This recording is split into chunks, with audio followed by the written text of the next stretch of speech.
Hello everyone, Eddie here again with another video, and again I'm going to be talking about the federal workforce and what's going on. So over the weekend I actually didn't get a chance to watch much news.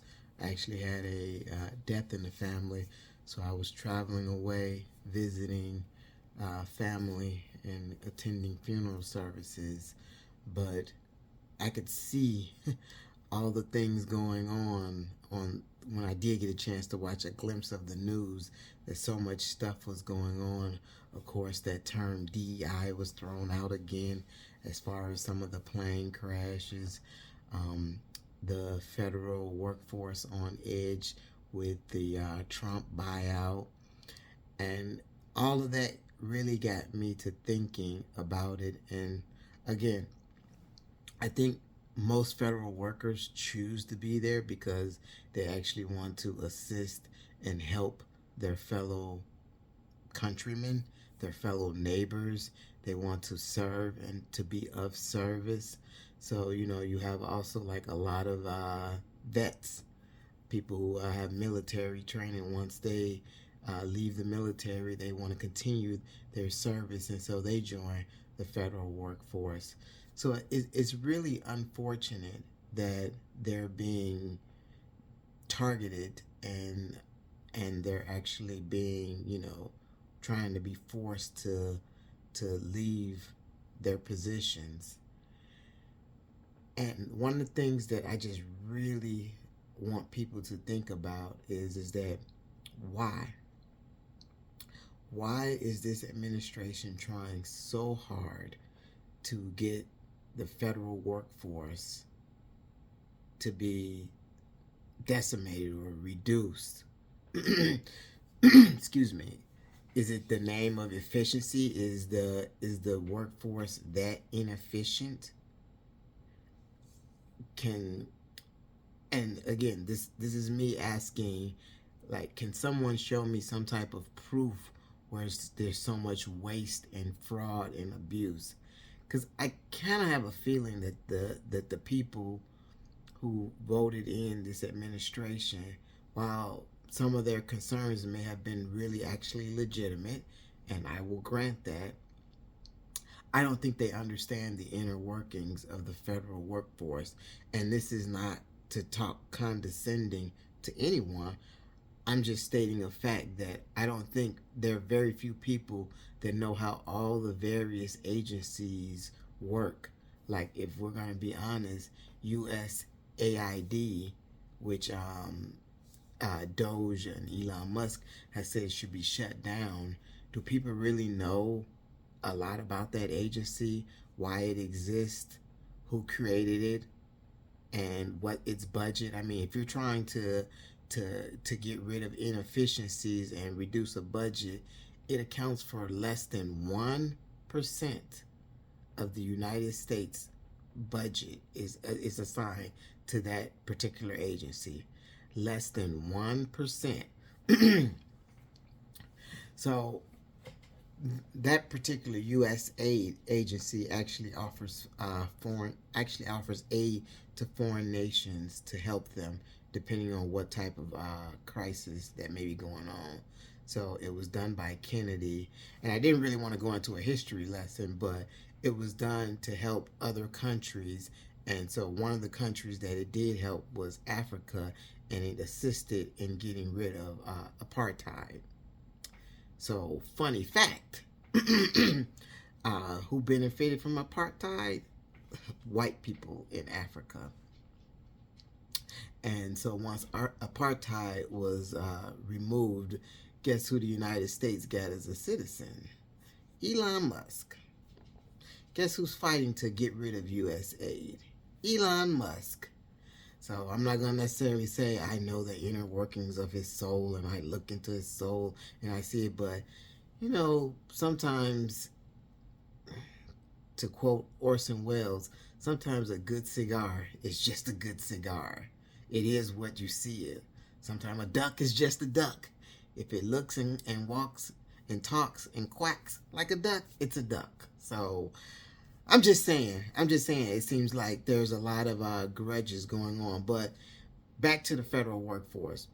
The reason why I think people need to really kind of wake up a little bit and pay attention is that one of the things that's going on is that you're slowly removing people that will act as a protection to you, that you can go to when you need assistance. Like, for example, the FBI, this has been in the news, the FBI was requested to give a list of all the people who work on the January 6th, the insurrectionists that worked on those type of cases. And so the fear is that they're going to expose those names and they're going to fire those agents. So 6,000. So basically, almost a third or so of the FBI. 6,000 agents.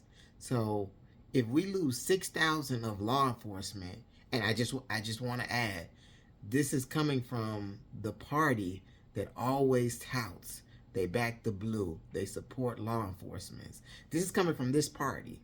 So I just want to make sure that I want to encompass everything and remind people of who is doing it.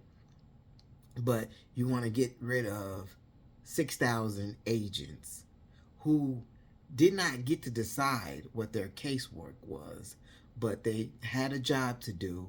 Didn't matter whether you were Democrat or Republican, your boss gives you a job to do. They did their job, and now they're being retaliated because the person sitting in the White House wants to rewrite history and say that they unfairly did him. So it has to fit his narrative. And how does this impact you? So if we lose 6,000 law enforcement agents, roughly, I believe, and I could be wrong, but roughly, I think it's 18 to 24 months of a training cycle to get to replace one agent. It'll take them that much training to replace an agent that's going through the vetting, the training, all of the things.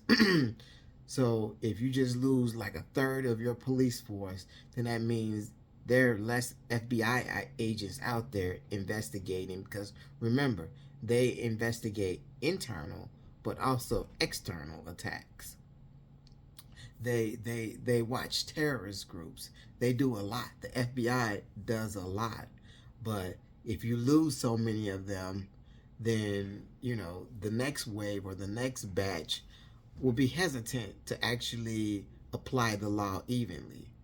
So unless you're the friends of billionaires, then the law may the law may or may not apply to you. And is that what you really want? Is that the country you really want to live in? Seriously, I mean, just take a minute and think about this. All the plane crashes and the plane mishaps. The FAA is understaffed. The first thing that President Donald Trump did when he came in is with his executive order was did a hiring freeze of all agencies. I can't speak for everybody else, but I'll speak for myself. I would like the FAA to be fully staffed, especially when I get aboard a plane and I'm going to my destination, because I want to be able to get to my destination safely. I don't want the person being stressed or overworked and they miss something and that will cost me my life. Now, maybe you are a risk taker, but I'm not that type of risk taker. So I think, agencies should be staffed sufficiently to do their job. Sometimes some people say, well, you need to do more with less. No. Again, quoting Biden, that's malarkey. Give me the proper tools and the resources to do my job effectively so that I can do the best job that I can do. If you have them understaffed, and then you're saying, oh, wait, go ahead and, take this buyout because just remember, this federal job you have is a low productive job. Remember, serving the American public, per Trump, is a low productive job. You should go to the private sector for a high productive job. Let me reiterate that one more time. I just want to make sure everyone gets that. The federal employees who serve the public per Trump are in low productive jobs. Low productive jobs. One more time. Low productive job is serving the American public. I think everyone should have an issue with something like that because, again, the American public, those are our neighbors, our friends, our family members, even our rivals. I won't say our enemies because, we can have a disagreement, but at the end of the day, we're all neighbors, we're all family, we're all friends. This is our country, and I can't think of a more higher calling than serving your fellow neighbors. So, again, the point I just really want to get at is that why are they doing this? Because there's going to come a point in time when they're going to really drop the hammer, and guess what? There's not going to be anyone around to stand in their way. They have learned the lessons that they had in the first administration. They have gotten the people who will go along with everything. They have bullied the Congress. Right now, the last line of defense is you, the American public, the American people. The courts have some role in it, but even they are somewhat diminished. And so, if a billionaire can go in and wreak so much havoc and scare your representative to the point where they know they should not vote a certain way and they vote that way anyway, you should have concerns with that. And so, again, this is me. I just want to, I'm going to continue to do this, but I want to actually bring things back to people's attention. One of the reasons why the Democrats lost the election was the main thing I heard was Joe Biden was too old and the price of eggs was too high, and no one seemed to care. I want to know where all these people at now, where eggs are higher now than they were under Joe Biden. I mean, now some stores are even rationing out eggs, and I heard a news report that Waffle House is actually increasing prices by 50 cents because eggs have become super expensive. So I just want to know, where are people at now? Where is the outrage that eggs are still continue to be high, or are we just gonna give it a pass? Was it really not so much about the eggs? It was just I needed a justifiable good reason to not vote for Kamala Harris. I don't know. I think it might be a little mixture of all of that, but make no mistake about it. As they continue to take a sledgehammer to the federal workforce, in the end, our fellow neighbors are going to be the ones to suffer. And it's just going to be small, slow suffering until one day everyone's going to look up and say, how did we get here? How did we get here? Now, this message right here is just to the federal workers. I can't tell you whether or not you should take the buyout. Some people are at retirement age. You have to look within yourself, and you have to make that decision based on your circumstances. Not all of us can take the buyout, whether it's through financial reasons or just you really enjoy what you're doing. But at the end of the day, I salute all federal workers because you really are making a difference in people's lives.